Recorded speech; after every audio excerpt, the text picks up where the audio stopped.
नमस्कार साथियों, स्वागत है आपका हमारे चैनल भगवत गीता वाईटी पर। यहाँ हम श्रीमद् भगवत गीता के प्रत्येक श्लोक का गहरा अर्थ बहुत ही सरल और सहज भाषा में समझते हैं, ताकि उसका ज्ञान केवल सुनने भर तक सीमित न रह जाए, बल्कि हमारे जीवन का हिस्सा बन सके और हमें सही दिशा दिखा सके। आज हम जिस श्लोक को समझने जा रहे हैं, वह है अध्याय 2 का 27वां श्लोक। जातस्य हि ध्रुवो मृत्युर्ध्रुवम जन्म मृतस्य च तस्मात् परिहार्य अर्थे न त्वं शोचितुमर्हसि। इस श्लोक का सीधा अर्थ है, जिसका जन्म हुआ है उसकी मृत्यु निश्चित है, और जिसकी मृत्यु हो चुकी है उसका पुनर्जन्म भी निश्चित है। इसलिए जिस बात को टाला नहीं जा सकता, उस पर शोक करना उचित नहीं है।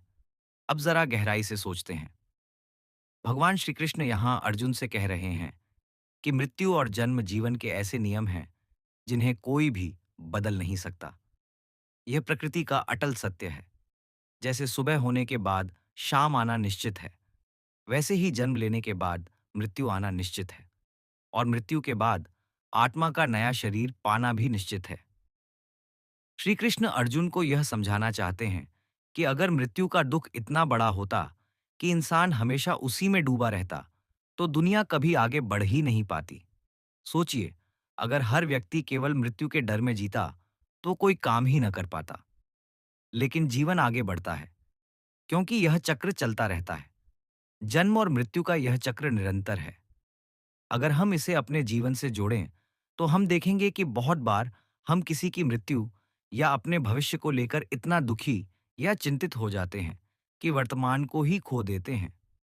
लेकिन कृष्ण का संदेश है कि जिस पर हमारा कोई वश नहीं, उस पर शोक करना व्यर्थ है। हमें अपने कर्म पर ध्यान देना चाहिए। श्री कृष्ण अर्जुन से कहते हैं कि मृत्यु से डरकर या अपनों के वियोग के दुख में डूबकर युद्ध से पीछे हटना किसी योद्धा के लिए उचित नहीं है। मृत्यु से कोई नहीं बच सकता, चाहे अर्जुन युद्ध करे या न करे। युद्ध भूमि पर जो नियति द्वारा निर्धारित है वही होगा। लेकिन अगर वह अपने कर्तव्य से भाग जाएगा, तो यह उसके लिए कलंक की बात होगी। अब जरा इसे समझने के लिए एक उदाहरण लेते हैं।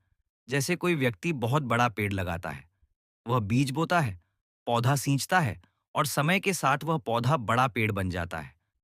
एक समय आता है जब वह पेड़ सूख जाता है और गिर जाता है। अब उस पेड़ का गिरना स्वाभाविक है।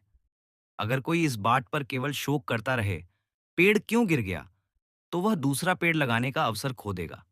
ठीक उसी तरह हमें जीवन में जो अटल सत्य है, उसे स्वीकार करना चाहिए और उससे सीख लेकर आगे बढ़ना चाहिए। इस श्लोक से हमें यह शिक्षा मिलती है कि जन्म और मृत्यु का चक्र हमारी इच्छा पर निर्भर नहीं करता। यह प्रकृति का नियम है। इंसान का शरीर नश्वर है, लेकिन आत्मा अमर है। शरीर तो केवल एक वस्त्र की तरह है, जो पुराना होने पर बदल जाता है। मृत्यु केवल उस वस्त्र को बदलने की प्रक्रिया है। आत्मा न तो जन्म लेती है, न मरती है। सोचिए, हम सब अपने जीवन में कितनी बार छोटी छोटी बातों पर शोक करते हैं। कभी नौकरी छूटने पर, कभी किसी रिश्ते के टूटने पर, कभी किसी प्रियजन के बिछड़ने पर।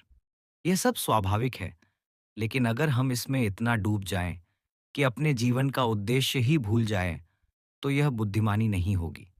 भगवान कृष्ण का यही संदेश है। जीवन में जिन चीजों को हम बदल नहीं सकते, उन्हें स्वीकार करना सीखें। मृत्यु अटल है, जन्म अटल है। हमें केवल अपने कर्म पर ध्यान देना है। अर्जुन की स्थिति देखिए, वह युद्धभूमि में अपने ही रिश्तेदारों को देखकर विचलित हो गया। उसके मन में करुणा थी, मोह था, लगाव था। वह सोच रहा था कि कैसे मैं अपने प्रियजनों को मार सकता हूं, लेकिन श्री कृष्ण ने उसे वास्तविकता का बोध कराया। अर्जुन, यह शरीर नश्वर है, इन सब का जन्म हुआ है, तो मृत्यु भी निश्चित है, और मृत्यु के बाद ये आत्माएं फिर नए शरीर धारण करेंगी। इसलिए तू अपने कर्तव्य से पीछे मत हट। यह संदेश केवल अर्जुन के लिए नहीं, बल्कि हमारे लिए भी है। आज की दुनिया में भी हम मौत से डरते हैं। हम सोचते हैं कि यह सबसे बड़ा दुख है, लेकिन गीता हमें सिखाती है कि मृत्यु कोई अंत नहीं है। यह तो एक नए आरंभ का द्वार है। जैसे रात के बाद सुबह आती है, वैसे ही मृत्यु के बाद नया जन्म आता है।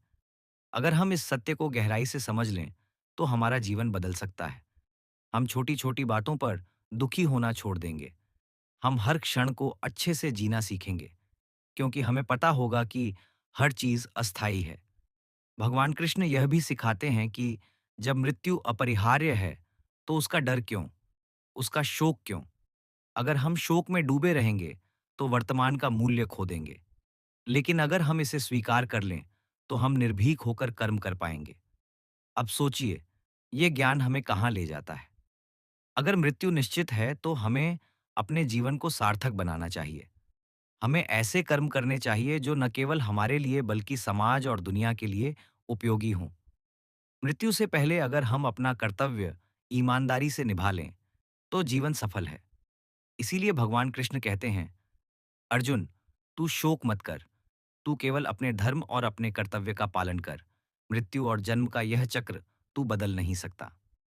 इस श्लोक की गहराई यही है, स्वीकार करना और कर्म करना। मृत्यु को दुख की तरह मत देखो, बल्कि इसे जीवन का स्वाभाविक हिस्सा समझो। तो साथियों, हमें भी इस श्लोक से यही प्रेरणा लेनी चाहिए कि मृत्यु से घबराना नहीं है। जीवन में हानि, बिछड़ाव और परिवर्तन होते रहेंगे, लेकिन हमें अपने कर्मपट से नहीं डिगना चाहिए। यदि हम गीता के इस संदेश को अपने जीवन में उतार लें, तो हम हर स्थिति में स्थिर रह सकते हैं। चाहे कोई कितना भी बड़ा दुख क्यों ना आए, हम उसे स्वीकार करके आगे बढ़ सकते हैं। यही जीवन की सच्ची ताकत है। अगर आपको यह व्याख्या पसंद आई हो, तो कृपया इस वीडियो को लाइक कीजिए, अपने दोस्तों और परिवार के साथ शेयर कीजिए, ताकि यह ज्ञान और लोगों तक पहुंच सके। और हाँ, हमारे चैनल भागवत गीता यूट्यूब को सब्सक्राइब करना न भूलें, ताकि आप गीता के हर श्लोक का गहरा अर्थ सरल भाषा में समझते रहें। तो मिलते हैं अगले श्लोक की व्याख्या के साथ। धन्यवाद।